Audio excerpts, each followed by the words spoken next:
అసలు ఈ రాష్ట్రంలో ప్రజాస్వామ్యం నడుస్తుందా, నిరంకుశత్వ పాలన నడుస్తుందా అర్థం కావట్లేదు. ఉన్నవి 4 పార్టీలు, అందులో 3 పార్టీలు అధికార పక్షంలో ఉన్నాయి. మిగిలిన వైఎస్ఆర్ కాంగ్రెస్ పార్టీకి ఎందుకు ప్రతిపక్ష హోదా ఇవ్వరు? అసలు దేశ చరిత్రలో కానీ మిగతా రాష్ట్రాల్లో ఎక్కడైనా ప్రతిపక్షం లేని అసెంబ్లీ ఉంటుందా?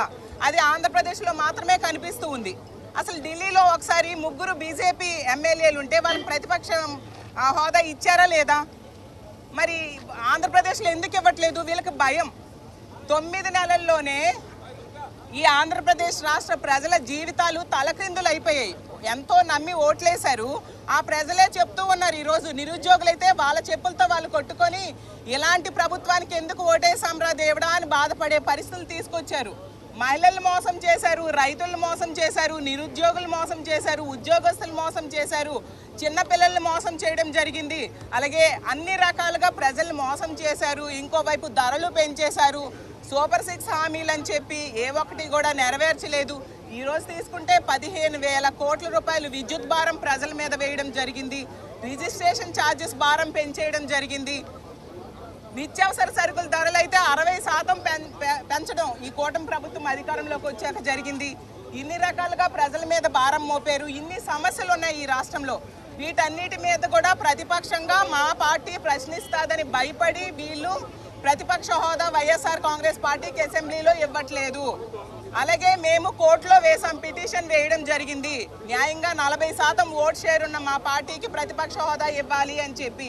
దానికి కనీసం కౌంటర్ కూడా దాఖలు చేయట్లేదు స్పీకర్ గారు. అంటే ఎంత అన్యాయంగా వ్యవహరిస్తున్నారో అర్థం చేసుకోవచ్చు. కాబట్టి ఖచ్చితంగా ప్రతిపక్ష హోదా మా పార్టీకి రావాలి. ఈరోజు ఈ కూటమి ప్రభుత్వం కేంద్రంతో ఎలియన్స్లో ఉందా లేదా? ఎలియన్స్లో ఉండేటప్పుడు ప్రత్యేక హోదా కోసం ఎందుకు అడగట్లేదు? ఈ కూటమి ఉన్న ఎంపీల మీద కేంద్ర ప్రభుత్వం ఆధారపడి ఉంది.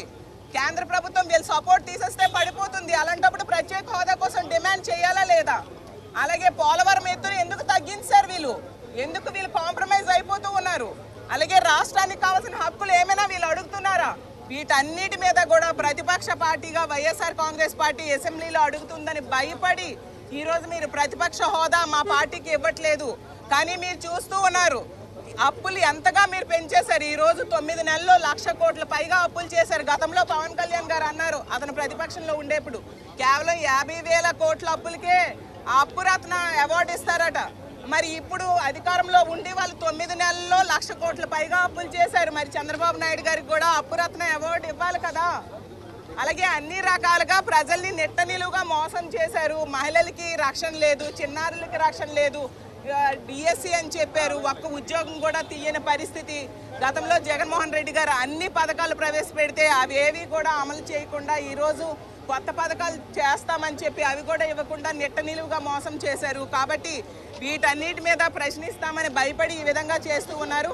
ఖచ్చితంగా వైఎస్ఆర్ కాంగ్రెస్ పార్టీకి ప్రతిపక్ష హోదా ఇవ్వాలి. అది న్యాయబద్ధంగా ఇవ్వాల్సిన అవసరం ఉందని తెలియజేస్తూ ఖచ్చితంగా ప్రతిపక్ష హోదా ఇచ్చేంత వరకు మేము పోరాటం చేస్తాం.